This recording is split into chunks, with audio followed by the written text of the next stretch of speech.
Ahora sí, 1:05 de la tarde, por lo menos en Panamá y en alguna otra parte del mundo. Gracias a los que sé que se están conectando de otros países. México, bienvenidos, bienvenido. Bueno, Panamá sede, muchas gracias por su apoyo, por el permitir, ¿verdad?, que podamos tener estos eventos. Panamá me ha acogido ya desde hace 7 años en este hermosísimo país, así que estoy muy agradecida. Tengo una hija que nació aquí en Panamá, así que ella es panarrica. Bueno, muchísimas gracias. Probablemente las 2 de la tarde en Miami, Puerto Rico, Costa Rica, hora de almuerzo a las 12, a todos ustedes que de una manera virtual y pueden aprovechar este seminario, están acompañándonos. Mi nombre es la profesora Keila Mulero y para mí es como siempre un placer. Ya ha sido una rutina el que nos conectemos desde comienzos de la cuarentena, todos los viernes a esta hora.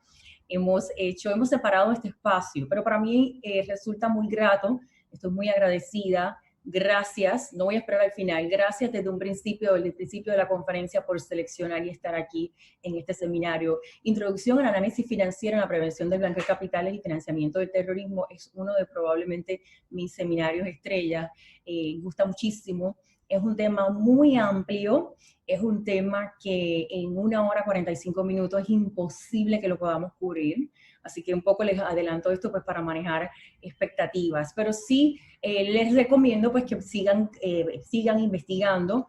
Yo pues ofrezco cursos, tengo un curso diseñado de 20 horas en análisis financiero, específicamente en la prevención del blanqueo de capitales. Tengo otro curso 15 horas donde nos enfocamos en las técnicas de auditoría forense. Así que, pero por lo menos hoy se van a llevar algo. Hoy se van a llevar algo porque no están aquí para no recibir nada. Así que yo hoy me voy a asegurar de que usted aprenda por lo menos una cosa. Y para los que no me conocen, mi nombre nuevamente es la profesora Keila Mulero. Poseo varias certificaciones en temas de prevención de blanqueo de capitales. Soy profesora en la universidad, en UNESPA, la Universidad Especializada del Contador Público Autorizado, donde he enseñado varias materias desde mercado de valores, temas de prevención de blanqueo de capitales, dirección financiera y otras cosas. Tengo una empresa aquí en Panamá, aprobada por el MEF como empresa de cumplimiento. Estoy preparándome para una certificación muy importante con el American Board of Forensic Accounting, que esto lo que me da es como una subespecialización como contador forense. Y no nos da tiempo hoy para explicar, ¿verdad?, la diferencia entre un auditor forense y un contador forense, pero sí es importante que ustedes sepan que existe una diferencia, una especialización. Como les comentaba, tengo la empresa Savilink registrada en Panamá y en los Estados Unidos, KM International Consulting Group. Y me acompaña la licenciada Carolina Rivera, que ella pues se ha mantenido conmigo durante todos estos seminarios y es la que me da el soporte, el apoyo técnico. Si usted tiene algún comentario o pregunta, puede utilizar, estamos en modo webinar, por lo cual usted puede hacer la pregunta en la sección Q&A, Questions and Answers. Ahí es donde vamos a estar recibiendo las preguntas y Carolina va a estar monitoreando las mismas. Bueno, este es un ejemplo de los clientes que he tenido el placer y el privilegio, solamente una muestra, y de hecho ya pues debería actualizarla, porque he salido y he podido capacitar a muchísimas personas, sobre todo durante esta pandemia, ya perdí la cuenta, más de 1.500 personas han participado de mi seminario, incluyendo regulador en otras jurisdicciones fuera de Panamá. Así que yo también he podido contribuir a apoyar al regulador a identificar, ¿verdad?, y poder ver qué señales de alerta ellos deben identificar en la información financiera que ellos reciban. Muy bien, entonces vamos ahora al tema que nos trae. Pero ya más o menos conocen un poquito de mí, ahora yo quiero conocerlos a ustedes. Y no es tan fácil cuando estamos en un modo virtual, pero no, tampoco es imposible. Así que vamos a utilizar la tecnología y yo quiero conocerlos mejor. Esto me va a dar una ayuda para poder adaptar mi charla. Quiero saber quiénes de ustedes y por favor contesten en la pantalla. Quiero saber acerca de su profesión, quiénes son abogados, contadores, auditores, algún otro campo. De hecho, el otro campo pueden definirlo en la sección de Q&A. ¿Quiénes son sujetos obligados financieros o no financieros? Discúlpeme. ¿Y quiénes están vinculados con la gestión de cumplimiento? Hay personas que, la mayoría, entiendo que están vinculados. Hay personas que tal vez están aspirando, quieren saber de qué se trata, porque esto es parte de sus metas dentro de su carrera. Fabuloso. Yo más o menos ya tenía una idea porque sí leí los perfiles que ustedes contestaron durante el registro, pero ya tenemos el 71% de los participantes. Yo creo que ya podemos concluir el poll, el survey, y vamos a mostrar, bueno, hoy tenemos poquitos abogados. Wow, típicamente tengo un grupo muy grande de abogados. Excelente, tenemos un 60% de la participación. Auditores, perfecto, porque tengo muy buena información para ustedes los auditores, así que ya sé dónde voy a enfatizar. Sujetos obligados, la mayoría, el 76% son financieros, fabuloso, y el 60% de la audiencia hoy está vinculada a la gestión de cumplimiento. Fabuloso, fabuloso. Aquí les muestro rapidito los resultados. Excelente. Bueno, esto como les comentaba, me ayuda a modificar mi presentación y hacerla más interesante y más productiva para ustedes. También nos acompaña un grupo representativo de estudiantes de licenciatura de la Universidad UNESPA, así que bienvenidos, estudiantes. Es típico de mis presentaciones citar a Albert Einstein, y tal vez ya esta cita ya han visto porque ha circulado bastante en las redes sociales, pero quiero enfatizar solamente en un punto, y es en el punto de que durante la crisis, ¿verdad? Como mencionaba él, la crisis no necesariamente tenemos que verla de una manera negativa, porque la crisis nos obliga a pensar, a ser más creativos, y es muy probable que durante la crisis veamos progresos, y hay progresos. De la creatividad, como mencionaba Einstein, nace de la angustia, porque estás en un momento donde ahora tienes que ser creativo, tienes que pensar, sales de tu zona de confort. Y eso es algo que yo estoy segura que tanto usted como yo he experimentado. Pero nosotros no somos los únicos que hemos experimentado eso. Tal vez estas reuniones ya no se den presencialmente, pero también las organizaciones criminales, ellos están pasando por la crisis. Y ellos están probablemente en una etapa, o han estado en este proceso durante ya estas semanas, porque ya lleva tiempo, en un proceso de reinventarse. Porque ellos también tienen sus metas económicas. Las organizaciones criminales también tienen que asegurarse de que ellos puedan consumar y perfeccionar sus actos criminales y terroristas. Así que, ¿qué podrían estar haciendo ahora que estén afectando a nuestra organización o a las organizaciones entiendo que hay varios sujetos, que hay varios reguladores aquí presentes hoy, o qué estarán haciendo estas organizaciones para afectar al sujeto obligado?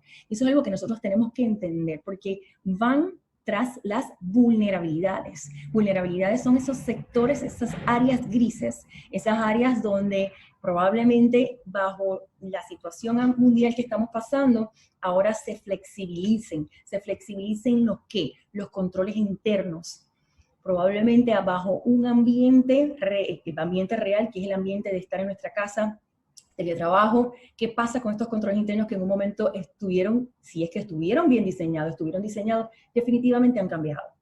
Entonces, esta nueva situación le da una oportunidad a que las organizaciones ahora logren sus metas, que es ingresar al sistema financiero, ¿verdad? Para poder perpetrar y completar sus actos.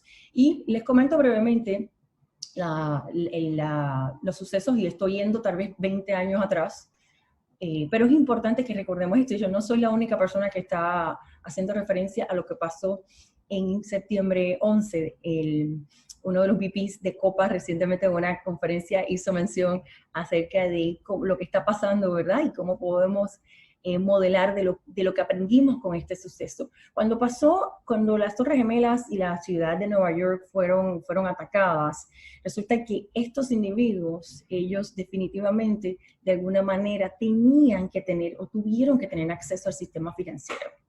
Había en ese momento, hace 20 años, una vulnerabilidad que lamentablemente el sistema no tenía los sistemas de alertas diseñados para detectar cierta conducta cuando este cliente ahora se sale de lo que es su patrón de conducta financiera, transaccional, sus perfiles. En ese momento no existían esos controles. Hoy, 20 años después, si alguno de estos individuos demuestra estas señales, automáticamente se van a disparar las señales de alerta. Y eso es una realidad, pero lo aprendimos.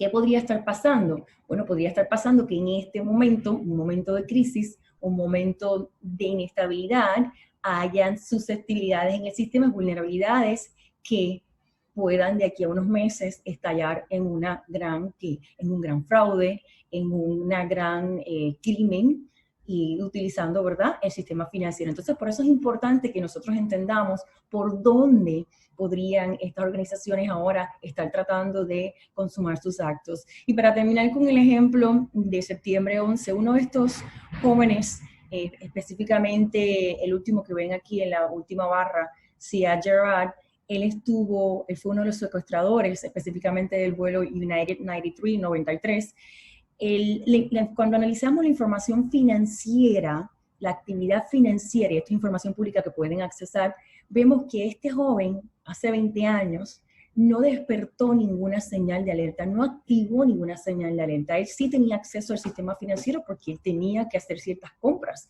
relacionadas al ataque, sí, probablemente, como los equipos, los GPS, pero él también tenía que comer, se tenía que movilizar. Él tuvo que comprar un boleto para montarse en el avión, de gratis no viajó. Entonces, esa actividad está muy interesante, que la puedan bajar del internet, está documentada al detalle, que pueden examinar que el 30 de agosto él compró el boleto para el vuelo United 93 por un cargo de $1,621 utilizando una tarjeta Visa. Tenemos hasta el registro de la tarjeta Visa. Y ese fue el vuelo que no llegó a su destino porque los pasajeros derribaron antes de llegar al Capitolio. Entonces, ¿qué queremos aprender? Bueno, había una vulnerabilidad, la organización criminal sabía que este perfil no iba a levantar ni a despertar ninguna señal. Ahora bien, ¿qué estará pasando hoy, 5 de junio? ¿Qué estará pasando? ¿Verdad? ¿Qué situación podrá estar pasando por frente o al lado nuestro que nosotros o nuestra organización no esté detectando? ¿Por qué? Porque sabemos que han cambiado los controles, sabemos que los clientes ahora se han reinventado. Los clientes de los sujetos obligados ahora tienen una situación real, una situación que se llama un problema de liquidez. Y al tener un problema de liquidez, que significa que no hay efectivo, vamos a reinventarnos, vamos a traer. ¿Y qué yo voy a hacer? Yo voy a traer nuevos productos, yo voy a probar, a recibir, a buscar proveedores. Entonces, ¿qué puede estar pasando? Que la cadena de control o los procesos de controles de aceptar un nuevo cliente o aceptar un nuevo proveedor ahora no se cumplan y comencemos a trabajar para poder suplir la crisis bajo un modelo de excepciones. ¿Ok? Esas son palabras claves.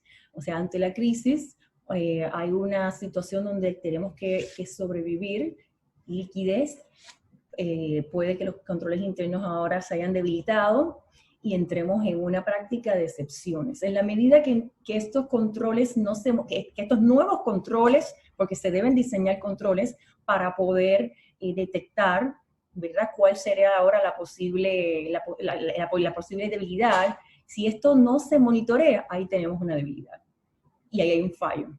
Entonces, ¿qué está pasando? ¿Qué están haciendo nuestros sujetos obligados? Es una tarea que nosotros hoy en día tenemos que estar conscientes. Y más bien, ¿qué situación más difícil para los que estamos en temas de cumplimiento? Para todos ustedes los gestores de cumplimiento, para todos ustedes los gestores de riesgo, que veo que son la mayoría de ustedes están relacionados al tema de cumplimiento. En un periodo tan corto se les ha pedido ahora que aprendan hasta de información financiera. ¿Por qué? Porque la información financiera resulta ser ahora uno de los, probablemente de estos vehículos que puedan o van a ser utilizados para poder consumar sus actos. Y de eso vamos a hablar hoy, porque yo les voy a apoyar. Hay muchísimas herramientas para poder analizar la información financiera.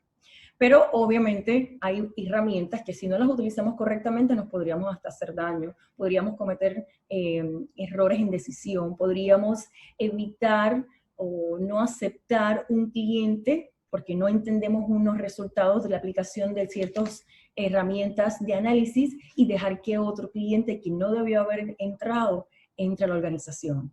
Entonces, esa es lo que yo quiero apoyar para apoyarles a ustedes para que ustedes estén preparados. Los auditores, que hay bastantes en el grupo, tienen un reto muy grande, porque dentro de ahora su función como auditor, que no van a auditar probablemente en este periodo, los auditores financieros van a auditar este año, probablemente el año próximo. Los auditores realizan ciertas pruebas, lo que le llamamos los analytical procedures o los procedimientos analíticos. Y en estos procedimientos son herramientas de análisis, las cuales no nos va a dar tiempo a verlas todas, pero sí les voy a dar algo que se van a llevar que es suficiente, por lo menos por los 45 minutos que nos quedan. Incluyen lo que es el análisis vertical, el análisis horizontal. Y usted dirá, pero eso ya lo he escuchado muchísimas veces. Miren, hay una realidad y es que estas herramientas son muy fáciles de calcular.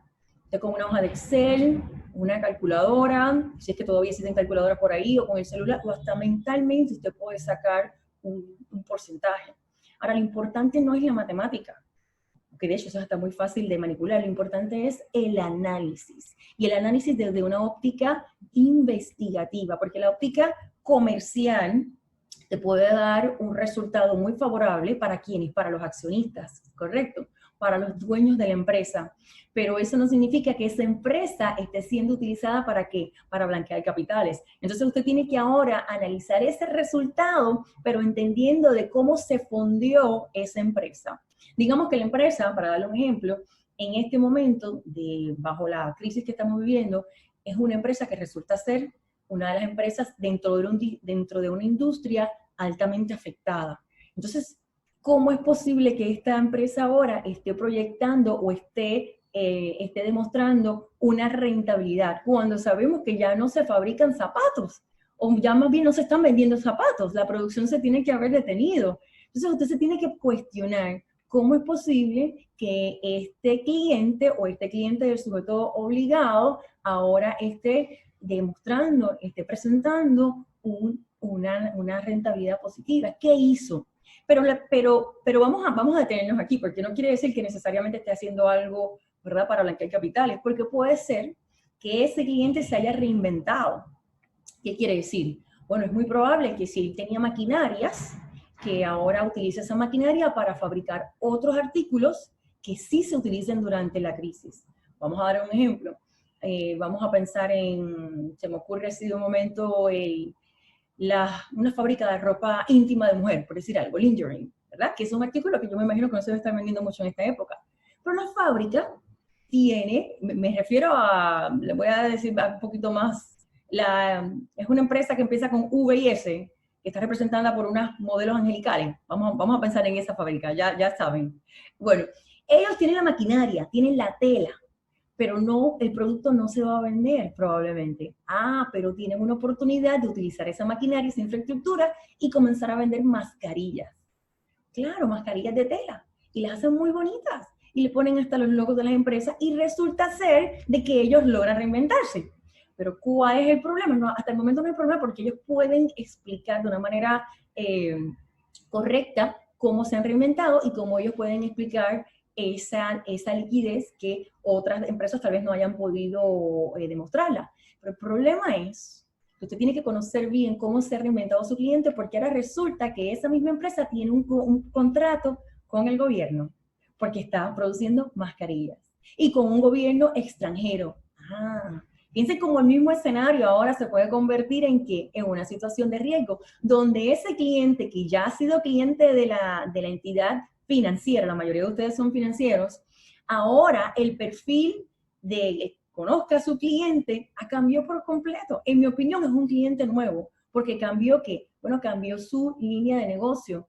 Y aunque utilice el mismo capital, los mismos activos reportados en la información financiera, en los estados financieros, ahora su actividad de negocio cambió. Y por ende, el riesgo cambia porque ahora es mucho más vulnerable a tener contratos con el gobierno o a que organizaciones criminales ahora quieran aprovecharse y fondear o inyectar capital en este tipo de industrias, porque es muy fácil, ¿verdad? Es muy fácil ocultar el hecho de que no están haciendo nada incorrecto porque están vendiendo mascarillas. Entonces, esta es la mentalidad investigativa que yo quisiera, ¿verdad?, comenzar a desarrollar en ustedes, los participantes. Hay otros índices como son los indicadores financieros, y aquí me refiero cuando todo lo que le llamamos las razones financieras. el índice promedio industrial. Con el índice promedio industrial es cuando nos comparamos con qué está pasando con una entidad similar, una empresa similar dentro de esa industria con las mismas características, digamos, una industria dentro de una zona libre especializada con ciertos privilegios, esa empresa debe tener el mismo comportamiento. Y muy importante, el sujeto ahora como persona natural. Todas estas herramientas las estoy explicando enfocadas a persona natural, pero, perdón, a persona jurídica, pero piensen también que la persona natural puede ser un cliente que ahora haya cambiado, que de momento, y como lo mencionó Gafilat, hay ciertas tipologías que van a retomarse, como el pitufeo. Hay personas que no tienen ahora mismo dinero porque pertenecen, ¿verdad?, a ciertos sectores que han cerrado por completo, porque no hay facilidades para vender en la calle, que si la piragua, que si la soda, pero son personas muy vulnerables a que las organizaciones criminales tengan acercamientos con ellos y puedan comenzar a una tipología que conocemos como, ¿verdad?, como el pitufeo. Entonces, hay que también entender qué ha pasado con ese individuo y si durante la pandemia ha mejorado o no su condición, su estilo de vida. Cuando en realidad entendemos que por la descripción, como lo conocimos, el KYC, conocimos a ese cliente, el cliente no debe estar disfrutando, ¿verdad?, ese estilo de vida porque debe haber sido de las industrias o de las personas más afectadas.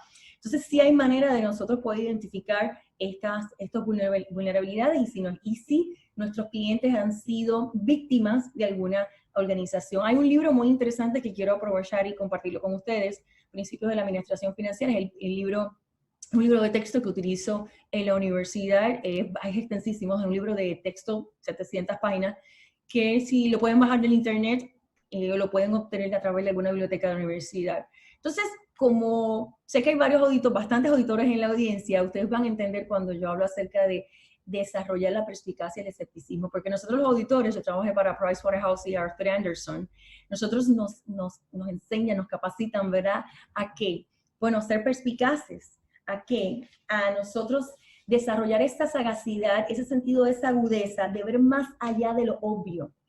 Y el ser escéptico porque vamos a actuar con desconfianza. Y suena fuerte, suena mal, pero así es como el auditor, ¿verdad?, tiende a pensar. Nosotros tenemos que dudar de que esa información sea correcta y sobre todo ahora, porque ahora va a aumentar la probabilidad de que la información sea manipulada y alterada. Y de hecho, durante la pandemia, el Association of Certified Fraud Examiners publicó, y esto lo hace cada 2 años y coincide en buen momento, el Report to the Nations. Y el Report to the Nations categoriza el fraude ocupacional en 3 áreas. La apropiación ilegal de activos, ese es cuando se cometen estos fraudes de manipulación de cuentas de gasto, por ejemplo, que tienden a ser los de mayor incidencia, pero menor costo para la empresa. La corrupción obviamente sigue teniendo una media. Esto es en comparación con el reporte de los 2 años anteriores. Ahora bien, miren el fraude de la información financiera. Esto fue antes de COVID. Sería interesante ver, y yo quiero ver ya cómo se va a comportar los resultados de este informe de aquí a 2 años, porque va a ser la información financiera el área más vulnerable. ¿Por qué? Porque en este momento bien probablemente se están, escuchen bien, alterando facturación o creando facturación, o estarán desapareciendo o eliminando ya sea facturación física o electrónica. ¿Por qué? Porque entonces ahora podrían las empresas estar creando o destruyendo o alterando esta información para obtener algún beneficio. No es mi interés que vean esta lámina así como tal, porque sí es mi interés despertar la curiosidad en este informe que usted pueda bajarlo del internet. Y un ejemplo breve de cómo durante una crisis las organizaciones sí logran manipular el mercado. Les voy a recordar los de ustedes que estuvieron tal vez dentro del mercado de valores para el 2006. En esa época coincide con ¿qué? Vamos a ver quién recuerda. Con la crisis financiera, ¿correcto? Sí, 2008. Crisis financiera, ¿qué más pasó en esa época? Hubo también la crisis inmobiliaria.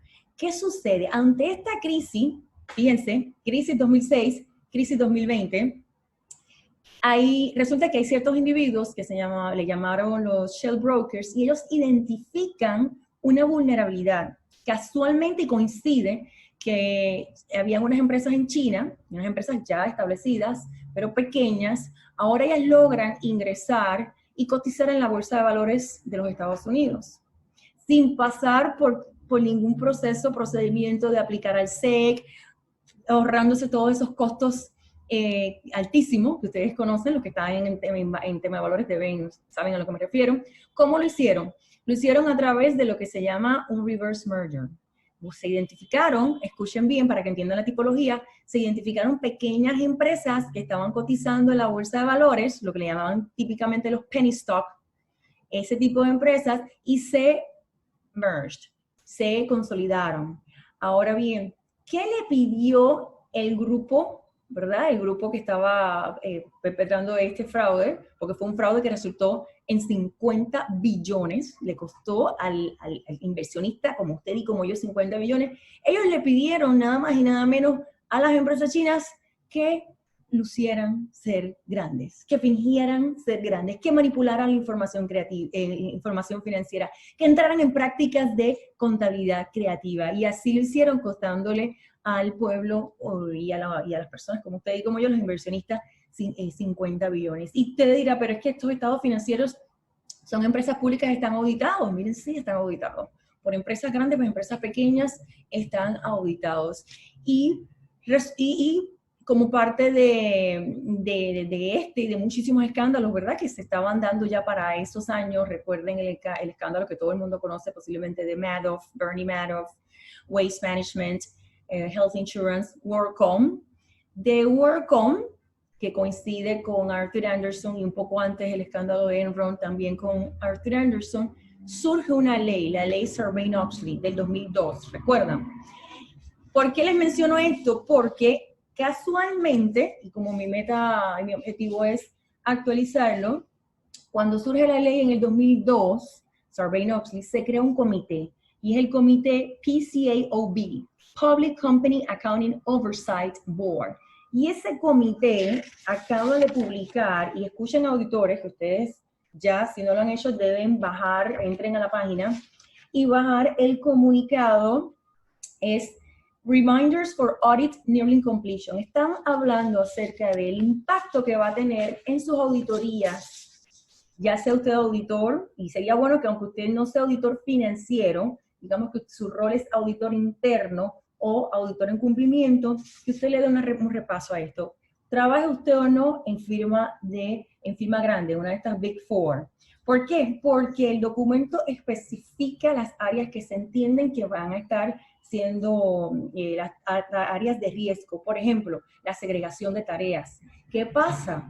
Muy probablemente las empresas hayan despedido o hayan tenido que poner a su personal a trabajar medio tiempo, y se hayan juntado tareas que en su evaluación de control interno, en un momento dado, eso no se daba. Entonces, volvemos al tema de control interno, que es una de las áreas más importantes que ustedes tienen que enfocarse, entender. De hecho, yo les sugiero que vayan ya revisando sus cuestionarios de control interno, y a los financieros, si aquí en la audiencia hay algún regulador, en mi opinión, ustedes deben estar ahora monitorear cuál ha sido el cambio en control interno dentro de sus sujetos obligados. Y así los sujetos obligados entender cómo se ha alterado el control interno de ese cliente y cuáles han sido las medidas. Porque fíjense que van a haber excepciones, y eso es una realidad. Se tienen que dar las excepciones para que lleguen los productos, para que se sirva y se proteja al individuo, a usted y a mí. Tienen que darse los medicamentos, tienen que llegar.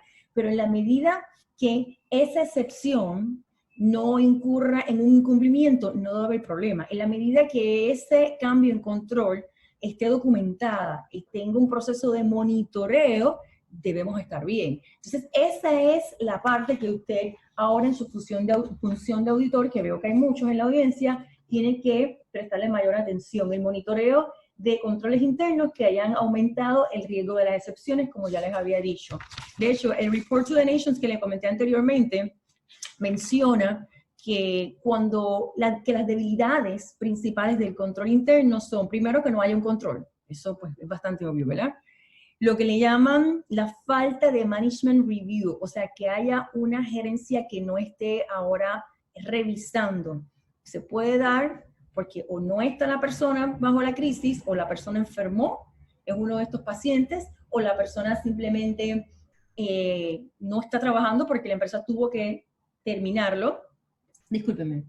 Sí, mi amor, tengo una hija, mi hija pequeñita y estaba haciendo una pregunta. Y el otro aspecto importante que menciona Reports to the Nations con relación a las debilidades del control interno es precisamente lo que le llaman el override of existing internal control. El que se vayan a qué? Bueno, a no seguir, el que se vayan a caer en excepciones. Entonces esas excepciones tienen que estar bien documentadas. ¿Quién está por quién? Que la persona que esté ahora realizando la venta, digamos dentro de procurement, que esté aprobando esos clientes o esos compradores o esos proveedores, entienda, tenga la competencia de, y que tenga las competencias y conozca de cumplimiento y que siga todos los pasos. Fíjense que los controles, puede ser que bajo la nueva modalidad de teletrabajo, de trabajo en casa, no hayamos tenido acceso a cierta información dentro de la oficina.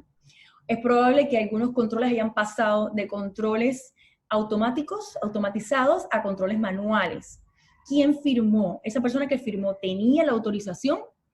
O al contrario, que ahora aprovechemos la oportunidad, la coyuntura de la crisis y se aceleren procesos de automatización, como han hecho varios ministerios, han automatizado procesos, lo cual está muy bien, pero esos nuevos procesos, ¿qué controles tienen? Conocemos los controles de los nuevos procesos que se dieron justo o el lanzamiento se dio durante la crisis. Entonces son todas las preguntas que usted se tiene que hacer ahora cuando usted regrese como auditor a revisar esta información. Entre los esquemas, y añado este slide, en los esquemas que están viéndose específicamente en el mercado de valores, son las empresas que dicen vender y probablemente estén vendiendo medicamentos, artículos, insumos de primera necesidad. ¿Qué están viendo? Recientemente FinCEN publicó, y esto lo hablé en la charla de la semana pasada, una hora completa acerca del pronunciamiento de FinCEN, pero se lo resumo en 2 minutos. FinCEN anunció que se están dando, acuérdense que cuando FinCEN es la unidad de análisis financiero en los Estados Unidos, lo que es aquí la UAF y en otros lugares la UIF, o la nomenclatura que tenga, en Estados Unidos se llama FinCEN. Ellos están han podido reportar el primer newsletter, el primer comunicado dirigido a crímenes financieros, y ellos han podido identificar estos crímenes financieros, y recuerden que esto surge ¿de qué? De los ROS, de los SAR, de estos reportes que ustedes, los sujetos obligados, están ya enviando. Y ya se ha visto un patrón de organizaciones criminales que están detrás de empresas que ahora están produciendo, manufacturando estos artículos de primera necesidad con la intención de que esa acción despegue, conocido como el esquema de pump, y después cuando ellos logran lavar su dinero, ellos venden las acciones y la acción se cae. Esto tiene un efecto en que ahora los inversionistas podrían ser, van a caer dentro de un esquema de fraude, porque van a perder su dinero, porque en el momento no sabemos cuándo esta empresa o organización criminal retira su fondo, vende sus posiciones y la acción cae. Así que eso se está dando y mucho ojo. Ya les comenté acerca de FinCEN. Recordemos que el objetivo financiero de las empresas es ¿cuál? Bueno, era maximizar el valor de su empresa, porque para muchas empresas en este momento es distinto, es la liquidez. Y en esta situación donde las empresas se encuentran contando día a día lo que venden, el efectivo que entran, es donde podrían estar siendo vulneradas ante riesgos de cometer actos que tengan una consecuencia que sea manipulada la información financiera. Vamos a entender un poco, y ahora les voy a hablar acerca de cuáles serían algunas de esas herramientas y aspectos que tienen que mirar.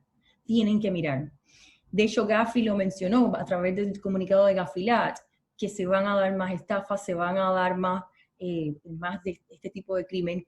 Y todos estos crímenes tienen una base en la manipulación financiera. De alguna manera se ha alterado la venta reportada en el estado de ingresos y gastos. De alguna manera ese gasto probablemente no existía o existía porque piense que el delito puede ser un delito fiscal. ¿Ok? ¿Y cómo se comete el delito fiscal? Bueno, porque yo puedo ahora aprovechar la crisis, y escuchen bien, ¿para qué? Para manipular un gasto y reportar una pérdida que yo sé que va a tener un beneficio fiscal en el futuro. Entonces, este momento se podrían estar creando, alterando, adulterando facturas, contratos, y esa es la parte que usted tiene que entender y asegurarse de que esa entidad sí incurrió en ese gasto, ese inventario sí se perdió o ese inventario sí se compró. Dentro de lo que son los estados financieros, ya les mostré en la pantalla brevemente. Veo que la mayoría son contadores, por eso lo pasé bastante rápido. Lo importante es que no se me olviden de las notas a los estados financieros. Y para ustedes, los auditores, sabemos que tenemos vamos a tener un gran trabajo documentando el próximo año, cuando estemos documentando estas auditorías, en lo que son las notas, ¿verdad? Porque nosotros tenemos una responsabilidad de divulgar. Y de hecho el SEC está muy pendiente acerca de la divulgación.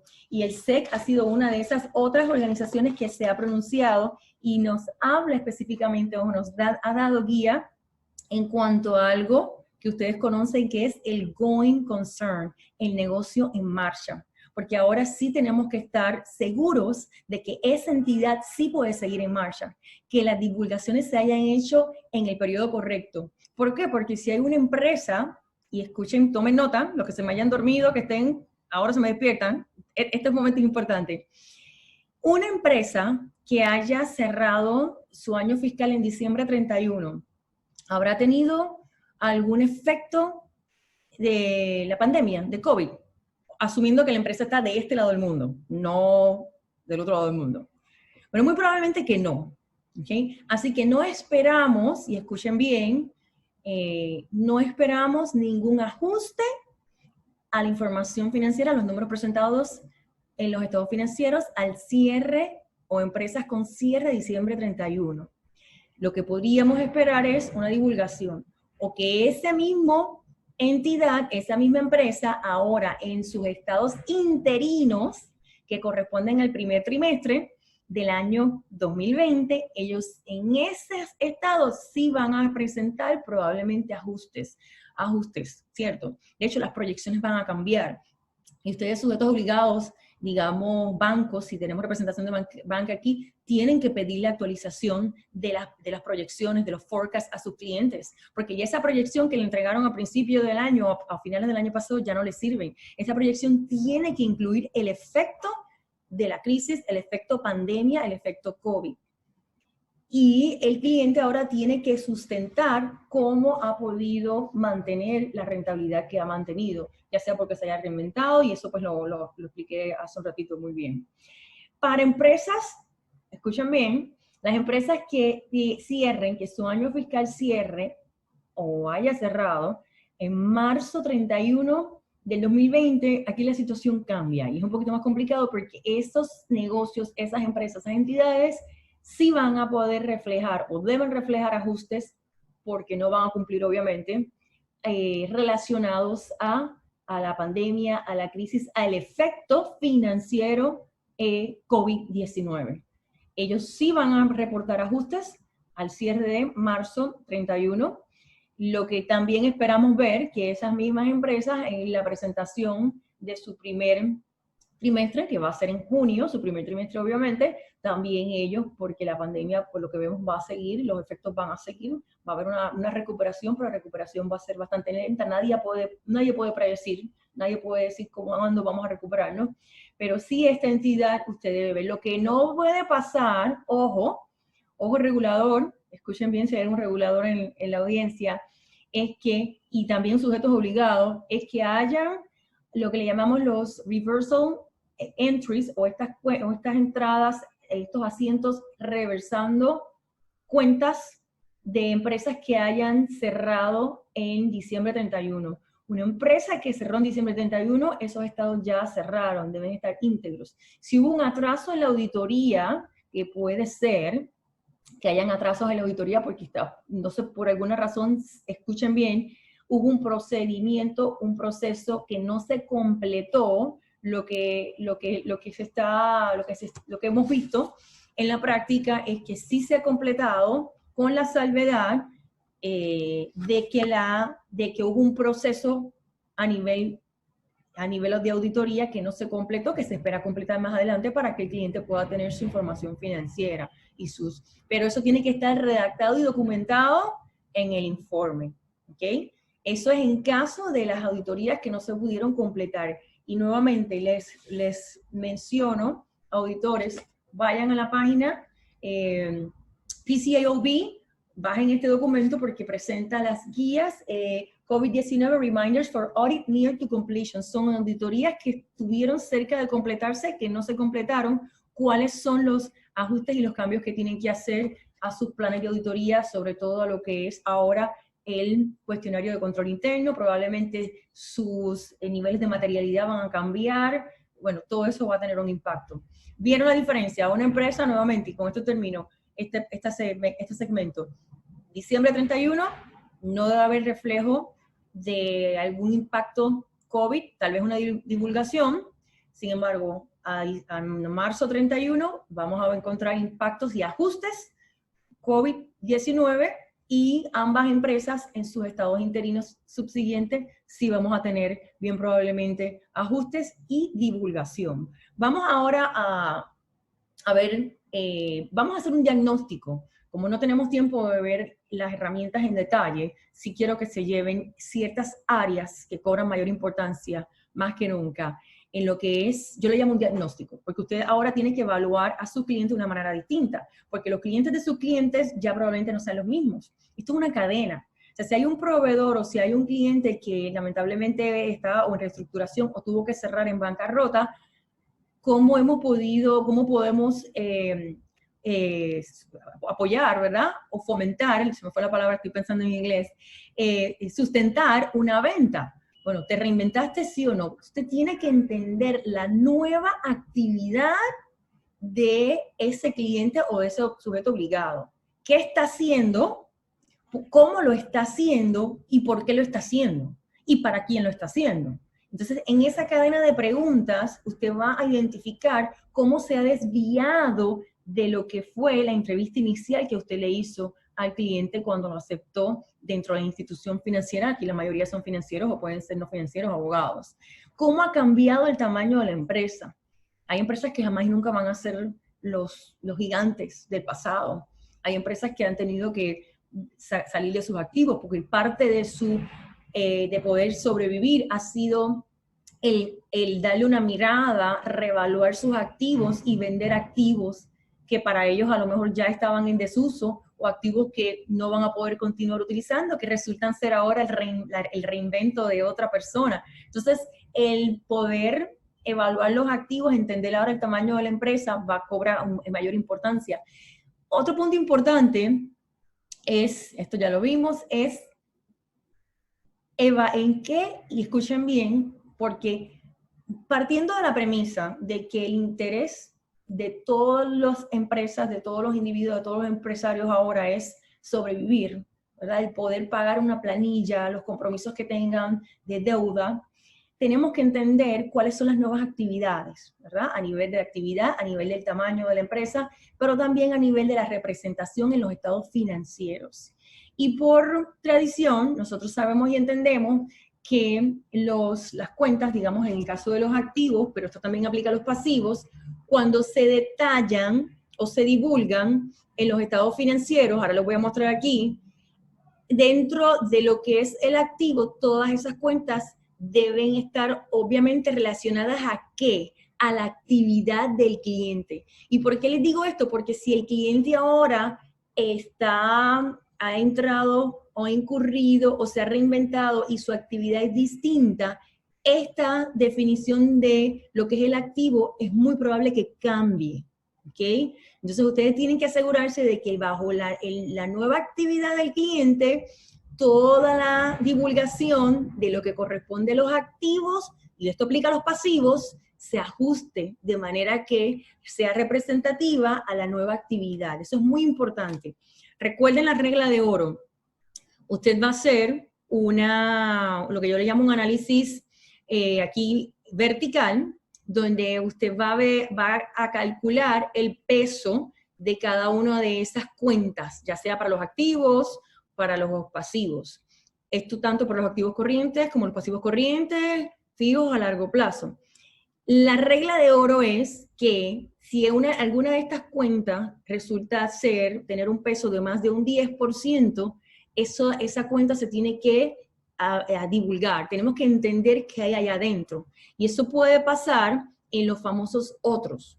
Ojo con los otros, porque si bajo circunstancias normales, sin pandemia, sin crisis, estas cuentas de otros tienden a ser, ¿verdad?, las cuentas que se utilizan para tal vez más vulnerables, ahora puede ser que se estén también utilizando. Entonces, si usted, número uno, ve un incremento, va a comparar un periodo con el otro, compare los resultados del finales del año 2019, pídale a su cliente un pronóstico actualizado con cómo va hasta el año, ya tiene por lo menos 5 meses, que estos 5 meses sean información actual y el pronóstico ya ajustado por lo que queda del año, eso lo que le llamamos un rolling forecast, el cliente se lo puede facilitar y usted identifique cómo se han comportado y qué cambios han habido dentro de lo que es la divulgación, porque puede ser que entonces o que no se esté haciendo la divulgación correcta en temas de presentación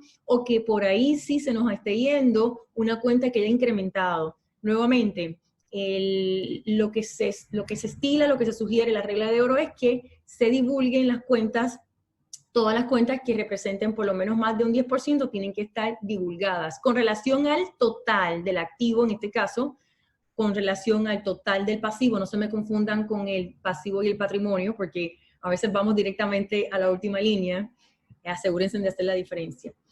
Bien importante también, y esto es otra herramienta de diagnóstico, fíjense que estas herramientas usted no tiene que ser ni financiero para darse cuenta de esto. O sea que si su rol es oficial de cumplimiento y usted dice, pero es que yo los números nunca fue mi cosa, a mí eso nunca, no importa, porque los estoy equipando, estoy presentando herramientas para que usted puedan evaluar sin tener que llegar a un análisis demasiado profundo, ¿ok? Solamente con ciertos datos, pero aquí la base, la raíz es entender la nueva actividad o entender si la actividad se está dando, cómo se está dando, porque tú debes haber sido sujeto obligado, cliente sujeto obligado de los más afectados. Dentro, digamos, de la inversión de los activos, recuerden que los activos son toda la maquinaria, todo lo que se utiliza para poder generar una venta, ¿no? Para poder generar un producto, en el caso de manufactura, para manufacturar un artículo. Es importante que esos activos, escuchen bien, estén relacionados a la actividad. En la medida que el individuo, la corporación, la entidad ahora haya adquirido nuevos activos, escuchen, para poder sobrevivir, para poder reinventarse, que son las palabras que escuchamos por ahí, ¿cómo tú adquiriste? ¿De dónde adquiriste el capital para esos nuevos activos que no relacionan con lo que yo sé que tú normalmente hacías con tu actividad de negocio cuando nos conocimos con el famoso formulario y la entrevista Conozca a tu cliente, KYC? Entonces, nuevamente, el 80% de los activos que tenga el cliente, ya sea con su nueva reinvento, tienen que estar relacionados a la nueva actividad. O sea, usted tiene que entender qué hay dentro de esos activos. ¿Cómo lo podrían utilizar las organizaciones criminales?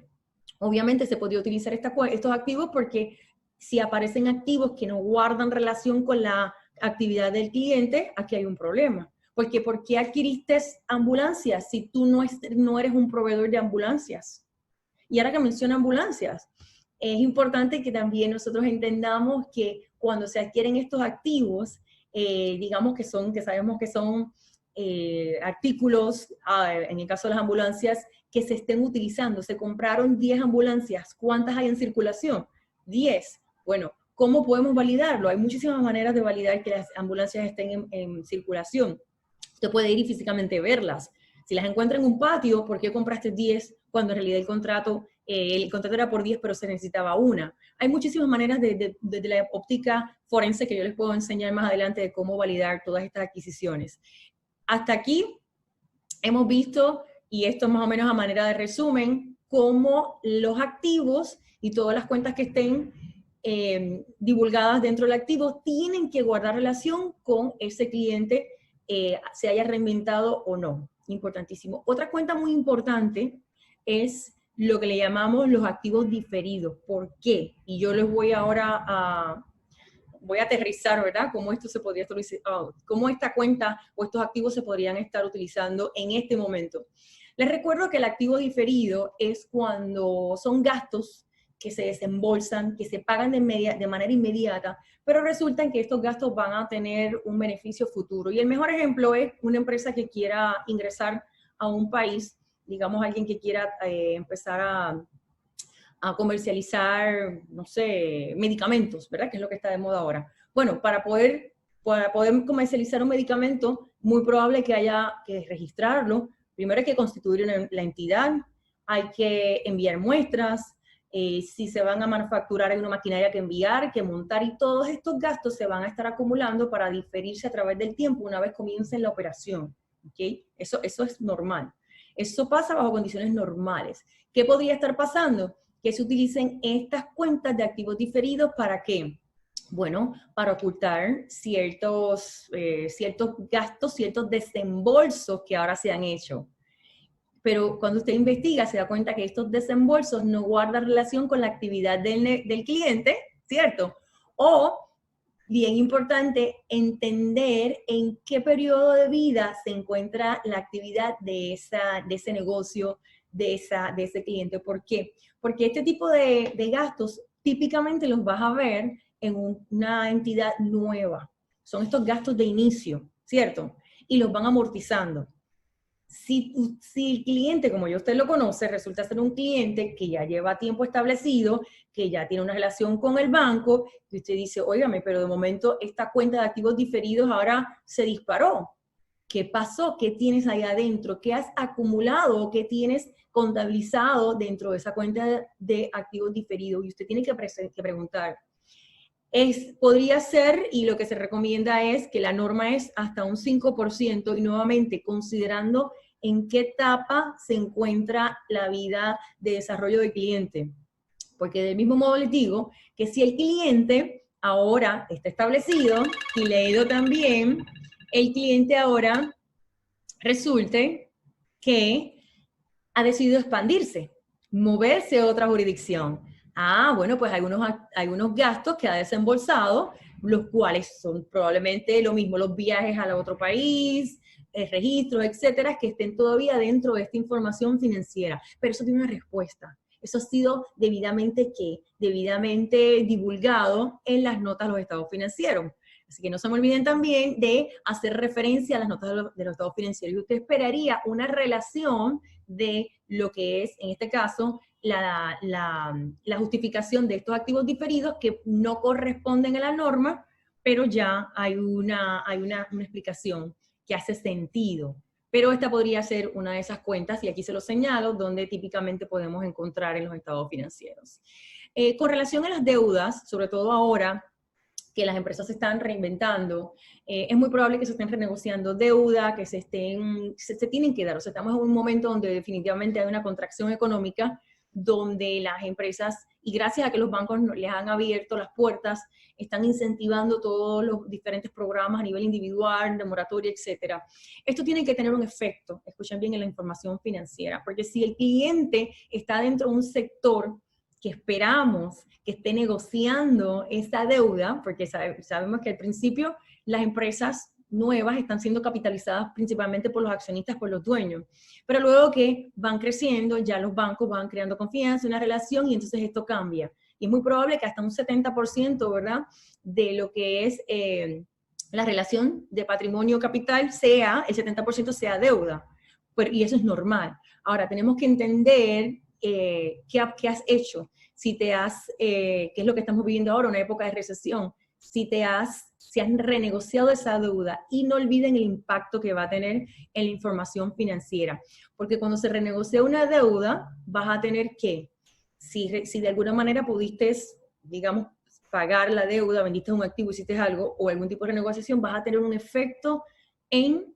qué estado? En el estado de resultados, porque te va a afectar directamente el gasto de interés. Y esto es lo que ustedes esperarían ver. Ustedes esperarían ver que ese gasto de interés haya probablemente en una época de recesión bajado.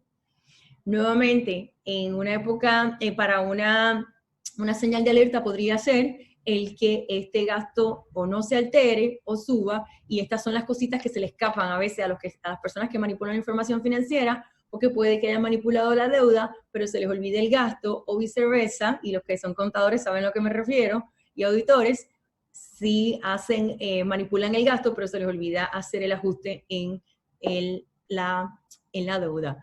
Ya estamos casi al completar la hora, y la verdad es que esto es muchísima información para tan corto tiempo, pero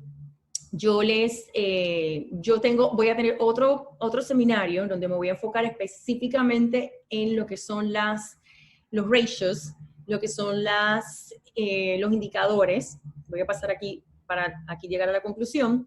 Lo que son los indicadores financieros, porque, y les digo desde hoy, ojo con las razones financieras, que vamos a estar utilizándolo muchísimo. En este momento estamos utilizando razones financieras. La razón corriente, y esto quiero dejarle una duda en su mente. Típicamente, los profesores en la universidad enseñan, leemos en el internet, que el resultado de la razón corriente, y les recuerdo que es la habilidad que tienen las empresas para poder pagar sus deudas a corto plazo, con la utilización o convertir sus activos a corto plazo en efectivo. Cuentas por cobrar, cobrarlas, vender el inventario, y por ahí también sale la prueba ácida. ¿Qué sucede? Típicamente pensamos que es mayor, o se enseña o se lee por ahí, que un resultado mayor de 1 es perfecto. Y que si una empresa que tiene ahora un resultado, al aplicarse este índice de 3, resulta estar en mejor posición que esta otra, que arrojó un resultado de 1. Pues la respuesta es que no es así necesariamente. Y eso es una de las cosas que yo les enseño y se los demuestro con ejemplos reales, de que tenemos que entender un poquito más allá. No piensen que ya la razón corriente nos arrojó un resultado positivo mayor de 1, ya la empresa tiene la capacidad para repagar sus deudas a corto plazo, utilizando sus activos a corto plazo. No necesariamente. Tenemos que entender cuál es la salud, cuál es el comportamiento, cómo se van a poder cobrar, la probabilidad de cobranza de esas cuentas por cobrar y la probabilidad de venta de ese inventario. En este momento, el inventario toma una importancia increíble, porque el inventario, si no rotó, ese inventario probablemente ya está expirado, ese inventario se dañó, y ese inventario, si la empresa no tomó una decisión de venderlo rápido, por lo menos para recuperar su costo, es un inventario que va a ir ¿a qué? A una cuenta de obsolescencia, y esa cuenta también es una cuenta que podría ser altamente manipulada, al igual que las cuentas por cobrar. Sabemos que las cuentas por cobrar ahora son zonas que tenemos, la NIF 9, ¿verdad? Tenemos que ahora valorar la capacidad de cobro de estas cuentas por cobrar. Entonces, esta razón financiera, que resulta ser la más sencilla, la más conocida, la más popular, ahora va a ser la que más importancia tenemos que darle en temas de análisis. Tenemos que entender cada uno de los componentes de ese activo que vamos a estar evaluando, para no cometer un error donde la calidad de las cuentas por cobrar sean malas, donde el inventario en realidad sea invendible, no se pueda vender. Así que, yo por mí seguiría hablando esta mañana. A mí me encantan estos temas, y como ustedes ven, además de que me lo disfruto, me envuelvo con ustedes. Son temas que yo estudio, leo, sigo modelos como trabajo en firma, tengo obviamente, sigo los estándares de las firmas de CPA. Soy CPA registrada en los Estados Unidos, así que para mí es un placer. Y como siempre, qué bueno que están aquí. Las preguntas no nos va a dar tiempo a verlas todas. Wow, se han mantenido todos, qué felicidad. Pero me pueden escribirles. Voy a hacer un anuncio y es que una de las preguntas más comunes es, profesora, ¿nos va a pasar la presentación? Estoy trabajando en una plataforma para que todo el contenido de todas estas conferencias pues ustedes tengan un acceso al mismo.